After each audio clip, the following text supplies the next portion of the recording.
Good morning बच्चों। देखिए हम आपको क्लास 7th की हिंदी पढ़ा रहे हैं। लेसन 14 हम आपको पढ़ा रहे हैं। वही पुराना लेसन चल रहा था, भविष्य का भय।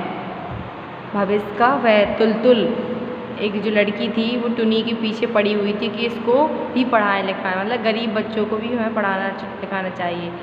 तो वो स्कूल में जब दाखिला कराने के लिए जा रही थी तो वो अपने पापा से पूछने के लिए इस तरह कहकर मतलब घर छोड़ के लोग चले गई थी वो। तो उसके आगे देखिए, दादी माँ की बात तो थोड़ी थोड़ी ठीक लगी। जब दादी माँ ने कहा कि वो अपने पापा से पूछने गई है, टुनी अपने पापा से पूछने गए कि स्कूल में दाखिला कराएं या नहीं। दादी माँ की बात तो थोड़ी थोड़ी ठीक लगती है, पर तुलतुल को थोड़ा डर भी है। मतलब दादी माँ की बात उसको थोड़ी थोड़ी सही भी लगी और तुलतुल को थोड़ा डर भी है। टुनी के पापा कहीं उसे स्कूल जाने से मना ना कर दें। टुनी के पापा कहीं उसे स्कूल जाने से मना ना कर दें। इन लोगों को कोई भरोसा नहीं है। मतलब अब तुलतुल को ये लग रहा है कि टुनी के पापा कहीं मना ना कर दे स्कूल जाने से, और कहने लगी इन लोगों को कोई भरोसा नहीं है। अभी अभी तो टुनी की माँ बोली थी कि पढ़ने लिखने से गरीब आदमी का काम चलेगा कैसे। अभी तो टुनी की मतलब बोल रही थी, टुनी की माँ बोल रही थी कि पढ़ने लिखने से गरीब आदमी का काम चलेगा कैसे। यदि वो पढ़ेंगे लिखे तो गरीब आदमी का काम कैसे चलेगा, ये मतलब काम नहीं करेंगे। फीस नहीं लगेगी, किताब के पैसे नहीं लगेंगे। फीस नहीं लगेगी, किताब के पैसे नहीं लगेगी। यह सुनकर भी टुनी की माँ चुप रही। जब टुनी की माँ से बस कहा गया कि फीस नहीं लगनी है और किताबों के पैसे भी नहीं लगने हैं, तो टुनी की माँ चुपचाप सुनती रही। मतलब सब यह सब चीज़ें सुनती रही। यह बात घर जाकर वह ज़रूर कहेगी। उसने कहा मैं यह बातें घर जाकर ज़रूर कहूँगी कि टुनी का एडमिशन करा दें। तुलतुल जब जूते मोजे पहन रही थी, तुलतुल जब जूते मोजे पहन रही थी, पापा बाजार से लौट आए। तब पापा बाजार से लौट आए। तुलतुल बोली, ओ पापा। तुलतुल क्या बोली? ओए पापा, आप बड़े डेंजरस हैं। आप बड़े डेंजरस हैं। यह बात वैसे अक्सर पापा ही तुलतुल को कहते थे। मतलब उसने कहा आप बड़े डेंजरस चीज़, मतलब उसके पापा तुलतुल को कहते थे। पर आज तुलतुल ने अपने पापा से कहा कि पापा आप बहुत डेंजरस हैं। इतनी देरी कर दी आपने, मतलब आपने यहाँ आने में इतनी देरी कर दी। पापा आपने आने में इतनी देरी कर दी। टुनी भी देर कर रही थी, और टुनी भी क्या कर रही थी? देर कर रही थी। उसके आते ही उसे स्कूल में लेकर आ जाएगा। उसने कहा उसके आते ही उसे स्कूल में लेकर आ जाएगा। यही पास के स्कूल में भर्ती करवा दीजिए। उसने कहा यही पास के स्कूल में भर्ती करवा दीजिए। वहाँ बिना जूते मोजे पहने भी घुसने देते हैं। वहाँ पर बिना जूता मोजा पहने भी घुसने देते हैं पापा। टुनी बेचारी के पास तो कुछ भी नहीं है। टुनी बेचारी के पास तो कुछ भी नहीं है। जब वह पास कर जाएगी, यदि वह जब पास कर जाएगी तो आप उसे जूते मोजे खरीद कर देंगे ना पापा। उसने कहा यदि पापा वो पास हो जाएगी तो आप उसे जूते मोजे खरीद कर देंगे पापा। मतलब अपने पापा से वो रिक्वेस्ट कर रही है। उसके पापा के पास ज़्यादा रुपए नहीं हैं। उसके पापा के पास ज़्यादा रुपए नहीं हैं, इसलिए नहीं दे सकते। आप तो देंगे ना पापा। मतलब टुनी अपने पापा से कह रही है कि यदि आप उसे पास वाले स्कूल में भी दाखिला करा देंगे तो हाँ, जूते मुझे ना भी पहने तो भी जा सकते हैं। यदि उसने स्कूल पास कर लिया तो पापा आप उसको, यदि उसने स्कूल पास कर लिया तो क्लास में फर्स्ट आई या मतलब क्लास को पास करके आगे वाली क्लास में चली गई तो उसके पापा तो उसको जूते मोजे नहीं दे सकते। टुनी के पास जूते मोजे नहीं हैं, तो आप क्या मतलब आप दिलवा दोगे? टुनी ने अपने पापा से कहा। फिर पापा का जवाब सुनने से पहले ही स्कूल की बस आ गई। मतलब उसके पापा ने जवाब नहीं दे पाया और स्कूल की बस आ गई। और अब शाम को बस से उतरते ही उसने यह सुनना पड़ा कि टुनी की माँ ने तुलतुल की हरकतों से तंग आकर काम छोड़ दिया। जैसे ही वह बस से उतरी जैसे ही स्कूल की बस से वह उतरी तो उसको सबसे पहले जैसे उतरते ही उसको सबसे पहले यह क्या सुनना पड़ा कि टुनी की माँ ने तुलतुल की हरकतों से तंग आकर काम छोड़ दिया। मतलब तुलतुल टुनी को रोज़ पढ़ने के लिए ये कहती थी, ये करती थी, वो करती थी, तो इसी वजह से उसकी माँ ने काम छोड़ दिया। सुबह जो अधमजे बर्तन को छोड़कर चली गई थी, सुबह जो अधमजे बर्तन को छोड़ कर चली गई थी, फिर वापस नहीं लौटी। पड़ोस के घर की सुगदा भी उसे मोहल्ले की है, पड़ोस की घर की सुगदा भी उसे मोहल्ले की है। माँ ने उसे भेजा था पर टुनी की माँ ने कहलवा दिया कि वह अब काम नहीं करेगी। मतलब उसने पास के मोहल्ले में रहती थी तो उसने मतलब किसी इंसान को भेजा और कहा, तो टुनी की माँ ने क्या मना कर दिया कि अब मैं काम नहीं करूँगी। इसके माँ ने टुनी की माँ का बाप से पूछने जाना एक बहाना था। मतलब उसने सभी लोगों ने यही सोचा कि टुनी की माँ ने झूठ बोल रहा था कि हम उसके पापा से पूछने जा रहे हैं। बकवास था ये सब। क्या था? बकवास था। वह स्कूल के डर से भाग गई। मतलब वह स्कूल के डर से भाग गई। ताज्जुब है कि कितनी बेवकूफ़ है वह। उसने कहा कि ताज्जुब है कि कितनी बेवकूफ़ है वह कि पढ़ने के नाम से क्या हो गई, भाग गई। घर के जो बड़े लोग हैं उनमें से कोई तो टुनी की माँ को दोष नहीं दे रहा था। मतलब घर के जो लोग बाग थे उनके घर में, तो टुनी की माँ को कोई दोष नहीं दे रहा था। सब उसी को कह रहे थे, किसको? सभी तुलतुल को कह रहे थे कि तेरी वजह से उसकी माँ भाग गई, क्योंकि तू रोज़ पढ़ने लिखने के लिए उसको कहती थी। सभी तुलतुल की बेवकूफ़ी की बात कर रहे थे और ये लोग सभी पढ़े लिखे लोग हैं फिर भी ऐसा कह रहे थे। लोग तो जानते हैं कि बाल वर्ष में क्या क्या करना चाहिए, रोज़ तो अखबार पढ़ते हैं। मतलब सभी लोग जानते भी हैं कि बाल वर्ष में हमें क्या क्या करना चाहिए और रोज़ अखबार पढ़ते हैं, फिर भी तुलतुल को क्या कह रहे थे, वो लोग गलत कह रहे थे और इन लोगों को सबको अच्छा कह रहे थे। मतलब उसकी माँ को अच्छा कह रहे थे और इसको बुरा कह रहे कि इसी की वजह से तंग आके वो काम छोड़ के। असल में बड़ों को समझना ही नहीं जा सकता, बड़ों को समझा ही नहीं जा सकता। बड़े लोग कभी कुछ बोलते हैं तो कभी कुछ। इसकी माँ टुनी की माँ पापा से पूछने जाने का एक बहाना था। मतलब वह बकवास कर रही थी। सभी ये नहीं जानती थी कि यह एक बाल वर्ष है तो हमें बच्चों के लिए क्या क्या करना चाहिए। असल में बड़ों को समझा नहीं जा सकता। उसने कहा बड़ों को भी समझा नहीं जा सकता। बड़े लोग कुछ भी बोलते हैं और कुछ नहीं बोलते। उससे काम बड़े उल्टे किस्म के, उनके मतलब काम बड़े उल्टे किस्म के, कभी कुछ बोलते हैं, कभी कुछ कहते हैं और कुछ करते हैं। उस बार की तो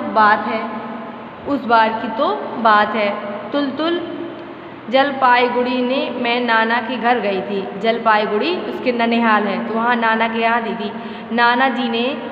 नाना जी ने तुलतुल को दया के सागर विद्यासागर पुस्तक खरीद दी। उसके नाना जी ने तुलतुल को एक दया के सागर विद्यासागर पुस्तक खरीद कर दी। मतलब दया के सागर विद्यासागर पुस्तक खरीद कर दी।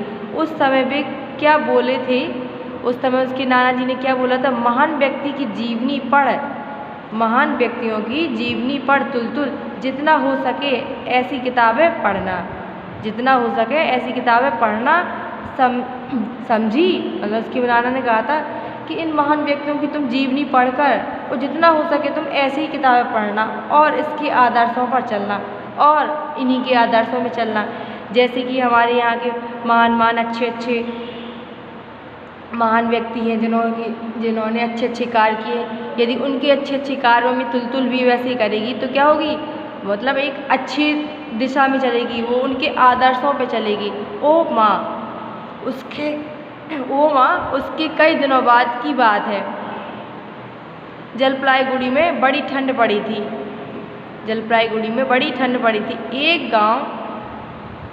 एक गरीब लड़का कोई पुराना कपड़ा मांग रहा था। तुलतुल ने अपना पहना हुआ गार्डिगन खोलकर उसे दिया। मतलब जो वह पहने हुई थी जो कपड़े उसने अपने खोलकर उसको दे दिए। बाप रे बाप, नाना जी ने ऐसी डांट लगाई कि क्या कहना। तो उसके नाना जी ने क्या किया था, ऐसी डांट लगाई थी कि मतलब उसका कोई कहने का मतलब ही नहीं है। इतनी पागल सिरफरी लड़की कहकर नाना जी और भी कुछ बड़बड़ाने लगे। मतलब नाना जी ने क्या, पागल है कि लड़की, तू तेरा सिर घूम गया है क्या। और नाना जी ने बहुत सी देर डांटते रहे और बड़बड़ाते रहे। उसने कहा क्यों, विद्यासागर क्या अपने शरीर के कपड़े उतार कर गरीबों को नहीं देते थे। उसने कहा क्या विद्यासागर अपने शरीर के कपड़े उतार कर गरीबों को नहीं दे देते थे। जब आपने कहा कि इसी के आदर्शों पर सिद्धांतों में चलना है तो विद्यासागर भी तो थे जो अपने शरीर के कपड़े देते थे। नाना जी बाद में हंसकर मजाक करते हुए बोले, नाना जी बाद में हंसकर मजाक करते हुए बोले, अब कान पकड़ता हूँ, किसी को विद्यासागर की जीवनी नहीं खरीद कर दूंगा। उसके नाना जी ने कहा अब मैं किसी को विद्यासागर की जीवनी खरीद कर किसी को नहीं दूंगा। इतनी कीमती ऊनी गार्डियन इस लड़की ने सड़क के भिखारी को दे दी। मतलब इतनी महंगी ड्रेस थी जो पहनने वाला कपड़ा, इतनी महंगी होते हुए उसने एक सड़क के भिखारी को दे दिया। रास्ते के भिखारी को नहीं देगी तो क्या तुलतुल पैसे वालों की लड़कियों को देगी। तुलतुल ने कहा यदि मैं रास्ते वालों भिखारी की लड़की को नहीं दूंगी तो क्या जो बड़े घरों के लड़कियां उनको दूंगी इतने अच्छे कपड़े। अरे गरीब लड़का उसके पास नहीं था, मेरे पास है इसलिए मैंने दे दिए क्योंकि मेरे पास और भी है। तुलतुल जब इस सिद्धांतों में चल रही थी। देखिए इसके आगे, पर भी वे क्या लेंगे और तुलतुल उन्हें देगी भी तो क्यों, उसके पास नहीं है क्या। मतलब उसने कहा कि देने पर भी वे क्या लेंगे, यदि हम उसको देंगे भी तो वो क्या लेंगे, और तुलतुल उन्हें देगी भी तो क्यों, यदि मैं उसको तुलतुल देगी भी तो क्यों देगी, उसके पास नहीं है ना, नहीं है क्या उनके पास नहीं है क्या। नीचे मतलब गरीबों के लिए नहीं कह रही, अमीरों के लिए कह रही कि तुलतुल उन्हें देगी ही क्यों, और दूँ मैं क्यों दूँ, क्योंकि उनके पास कपड़े नहीं है क्या। नीचे से भैया की आवाज़ सुनाई दी, ए तुलतुल खाना खाने आना। नीचे से उसके भाई ने आवाज़ लगाई कि तुलतुल, ए तुलतुल खाना खाने आना, छत पर क्यों बैठी है, छत पर क्यों बैठी है, ऊपर खाना खाने आ। तुलतुल का मन डोल उठा, पेट में चूहे कूद रहे थे फिर भी तुलतुल कठोर बनी बैठी रही। मतलब पेट में उसके चूहे भी कूद रहे थे, मतलब उसको ज़्यादा भूख भी लगी थी, फिर भी वह गुस्सा हुए और अपने आप को कठोर दिल करके बैठी रही। इतने में ही वह हिम्मत हार जाएगी। वो कहने लगी क्या इतने में ही हिम्मत हार जाऊंगी, मुझे अपने आप पे भरोसा रखना चाहिए, मुझे इतनी जल्दी हिम्मत नहीं हारनी चाहिए। मिस ने यह भी कहा था कितने बच्चों को 2 बार भरपेट खाना भी नहीं मिलता। मतलब कितने ऐसे बच्चे हैं जिनको 2 बार भरपेट खाना भी नहीं मिलता। उसने सोचा कि मैं तो 1 मिनट नहीं रह पा रही, और ऐसे हजारों लाखों बच्चे हैं जिनको दिन में 2 बार भरपेट खाना भी नहीं मिलता। भैया ने फिर पुकार कर कहा, बर्तन धोने के डर से नीचे नहीं उतर रही है क्या। भैया ने क्या कहा, चिल्लाया कि बर्तन धोने के डर से तुम नीचे नहीं उतर रही क्या। उसने कहा हाँ ही, मतलब वो गुस्सा से कहने लगी हाँ नहीं उतर रही हूँ इसी बात से। इतना डरने की ज़रूरत नहीं है, इतनी डरने की ज़रूरत नहीं है, तुम्हारा कसूर माफ़ कर दिया गया। उसने कहा कि इतनी डरने की ज़रूरत नहीं है, तुम्हारा कसूर माफ़ कर दिया गया। तुलतुल ने भी चिल्लाकर बोलना चाहा, पर दंड किस चीज़ का। उसने कहा दंड किस चीज़ का, मैंने क्या कोई गलती की है। मतलब तुलतुल चिल्लाकर बोलना चाहा लेकिन उसने बोली नहीं, तो धीरे से बोले दंड किस चीज़ का, मैं दंड किस चीज़ का लूँ, क्या मैंने कोई गलती की है। क्योंकि उसने कोई गलती की नहीं थी, उसने तो वो अच्छा काम कर रही थी, पर लोगों को बुरा पड़ा क्योंकि उनके घर का काम नहीं हो रहा था उन लोगों से, इसलिए वो काम वाले रखे थे। और तुलतुल उस गरीब लड़की को पढ़ाना लिखाना चाहती थी, कुछ अच्छा वर्क करना चाहती थी, और ये सब लोगों को बुरा लगा। पर वह कुछ बोल नहीं पाई, मैंने क्या कोई गलती की है, पर वह कुछ बोल नहीं पाई। उसकी आवाज़ रुध गई, मतलब उसकी आवाज़ क्या हो गई, रुध गई। अब दादी माँ ने पुकारा, अब उसके भैया चिल्लाता रहा फिर भी नहीं गए। अब उसकी दादी माँ ने पुकारा, पूड़ियाँ ठंडी पड़ रही है। तुलतुल मोह कठोर बनाकर बैठी रही। फिर भी तुलतुल अपना मुँह कठोर मतलब गुस्से में बनाकर वैसी ही बैठी रही। इसके बाद ही माँ आई। अब उसके बाद क्या हुआ, उसकी माँ आई। यह क्या नखरा हो रहा है, यह क्या नखरा हो रहा है, तुम्हें क्या सचमुच ही बर्तन मांजने और कपड़े धोने के लिए कहा गया है। उसने कहा यह क्या नखरा हो रहा है, क्या सचमुच तुम्हें कपड़े धोने और बर्तन मांजने के लिए कहा गया है। सर्दियों के दिनों में काम का आदमी छूट जाए तो कैसा लगता है। यदि सर्दियों का दिन है, यदि काम का आदमी छूट जाए तो कैसा लगता है, तू क्या समझेगी। उसने कहा तू क्या समझेगी, कोई तुम्हें बेमतलब डांटता थोड़े ही चाहता है, कोई तुम्हें बेमतलब डांटना थोड़ा चाहता है। ले अब चल हट, खाना खा ले, ज़्यादा नखरे की ज़रूरत नहीं है। उसकी माँ बोल रही है कि सर्दियों के दिन है, यदि कोई काम करने वाला चला जाएगा तो तुम क्या समझोगी। वो तो हम लोगों को काम करना पड़ता है तो हम ही लोग समझेंगे। उसकी माँ बोली मुझे काम करना पड़ता है तो मैं समझूंगी, अब वो काम करने वाले चलेगी तो मुझे काम करना पड़ेगा तो मेरे ऊपर बीतेगी। तो उसने कहा तू क्या समझेगी, बेमतलब में मुँह फुलाए बैठी, चल खाना खा ले, हम नखरे छोड़ दे, ज़्यादा नखरे की ज़रूरत नहीं है। तुलतुल गुस्से में ही बोली मैं नहीं जाती। तुलतुल गुस्साती हुई बोली कि मैं नहीं जाती, मैं नहीं जाऊंगी, जाओ तुम, मैं नहीं जाऊंगी। ठीक है आने दो तुम्हारे पापा को, लाडली बेटी को इतना प्यार करने का मज़ा भी वे देख ले। अब उसको कह रही है ठीक है आने दो तुम्हारे पापा को, बहुत लाडली बेटी को इतना प्यार करती थी ना, उसका मज़ा भी देख ले। बेटी की हाँ में हाँ मिलाकर बोले, बेटी की हाँ में हाँ मिलाकर बोले हाँ टूनी को स्कूल में दाखिला दिला देना अच्छा रहेगा। तो उसकी हाँ में हाँ मिलाते हुए कहा टूनी को स्कूल में दाखिला दिला देना अच्छा ही रहेगा।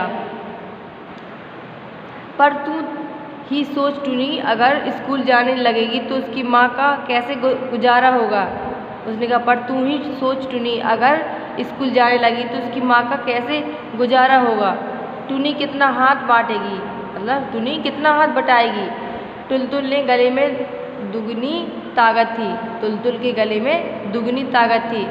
झटक कर बोली यही तो खबर है कि मिस ने कहा है छोटे छोटे बच्चों से काम कराना बहुत बड़ा पाप है। यही तो उसने कहा यही तो खबर है कि छोटे छोटे बच्चों से बहुत बड़ा काम कराना बहुत बड़ा पाप है। समझी, तुम सभी पापी हो जो छोटे छोटे बच्चों से काम करा रही। उसने कहा पर माँ इस भयंकर बात को सुनकर भी नहीं घबराई। उसको इतना सब कुछ कहा फिर भी उसकी माँ घबराई नहीं, बल्कि हंसकर बोली क्या करूँ तू बोल, क्या करूँ तू बोल।